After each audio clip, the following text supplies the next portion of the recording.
Sabtu 30 Maret 2024, Majelis Wakil Cabang Nahdlatul Ulama dan Fatayat NU Kecamatan Penarun Kabupaten Aceh Timur mengadakan buka bersama dengan keluarga besar Nahdliyin wilayah Kecamatan Penarun Kabupaten Aceh Timur dengan tema "Dengan berbuka puasa dapat mempererat tali silaturahmi". Dalam acara tersebut dihadiri juga oleh syuhada DPRK terpilih tahun 2024 dan Hermansyah, caleg DPRA 2024.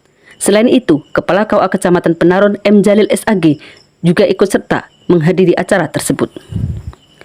Maftukin SUD Rois Suryah MWCNU Kecamatan Penarun Kabupaten Aceh Timur dalam sambutannya menghimbau kepada keluarga besar Nahdliyin wilayah Kecamatan Penarun, khususnya Banser, agar kompak, bersatu dan bekerja sama untuk memajukan Kecamatan Penarun, terutama Nahdlatul Ulama khususnya.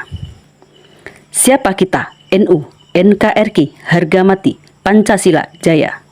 Dari KUA Penarun TV melaporkan.